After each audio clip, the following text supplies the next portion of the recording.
Hey guys, what's up? And welcome back to 10 Central Pointers. This feeling of invincibility is not warranted, and in many cases will be rewarded with death, dishonor, and dismemberment. When humanity squares up against nature's wrath, the smart bet is on nature. But despite all creatures, boulders, weather, and general awfulness that can be visited upon humanity, some challenges break the mold. No matter what the odds against survival are in any given situation, someone, somewhere, could, and has before, wiggled their way out.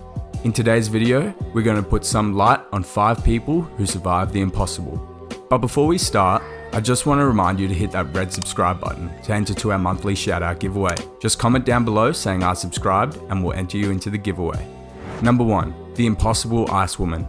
Anna Elisabeth Johansson Bagenholm is a Swedish radiologist from Vänersborg who survived after a skiing incident in 1999 left her trapped under a layer of ice for 80 minutes in freezing water. During this time, she became a victim of extreme hypothermia and her body temperature decreased to 13.7 degrees Celsius, the lowest survived body temperature ever recorded in a human with accidental hypothermia. Bagenholm was able to find an air pocket under the ice but suffered circulatory arrest after 40 minutes in the water. Bagenholm's case has been discussed in the leading British medical journal, The Lancet, and in medical textbooks. Anna Bagenholm was heading down a steep mountainside, a route she had taken several times before she lost control of her skis. She fell headfirst into a layer of ice on a frozen stream near a waterfall, landing on her back. A hole opened up in the ice and Bagenholm's head and torso were pulled in as meltwater filled her clothes. Her body became trapped under the ice, which was 20 centimeters, 7.9 inches thick.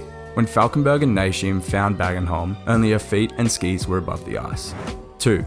The 47-day raft ride from hell. Louis Zamperini had a lifelong history of turning crap into gold. When he was a juvenile criminal who constantly had to run away from things, he just honed his running ability until he represented America in the 1936 Olympics. He also stole an important Nazi flag from under the noses of Hitler's minions during the trip. He was that kind of guy. In 1943, World War II was raging, and Zamperini was a pilot on the Pacific Front. During a search and rescue mission, his plane crashed into a Japanese-controlled region of the ocean. Zamperini found his way to the surface and was joined by 2 other survivors, Francis McNamara and Russell Phillips. A quick search of the still floating remains equipped them with 2 rafts, some paddles, a patch kit, and little food. All this amounted to little more than a prolonged exposure to death at sea, but they decided to brave it. Sharks floated alongside them like dogs waiting for a treat, poking at the raft and even occasionally attempting to jump in. Zamperini and others solved the problem by beating them with paddles whenever they approached. The Japanese bomber plane attacked them 6 times, firing and even dropping a freaking depth charge at them.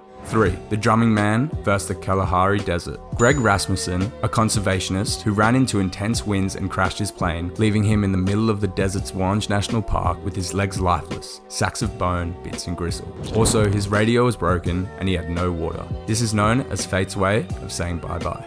The disorientated Rasmussen crawled into the shadow of a tree to wait in the off chance that someone would find him. Something did, multiple times. To start off, he was treated to the default desert greeting for injured strangers. 2 interested vultures perched nearby. When he didn't kneel over and die peacefully, the birds took off, and Rasmussen crawled under the fuselage to seek shelter from the sun and inquiring beaks. This kept him alive for the remainder of the day. The trouble was the night. Almost immediately after sunset, the desert was bustling with activity, most of which was directed towards eating Greg Rasmussen. First, a bunch of nearby elephants decided that they didn't like his stupid face and started stampeding at him. He survived by the skin of his teeth as he panicked, banging on the aluminum hull of the plane, managed to freak the animals out enough to stop the stampede. Next, lions started stalking him. He managed to avoid their attack by recognizing the sounds of a lioness and repeating his drumming trick. The same tactic worked when a prowling hyena attempted to help himself to a Greg steak. 4. Alexander Selkirk, a Scottish troublemaker.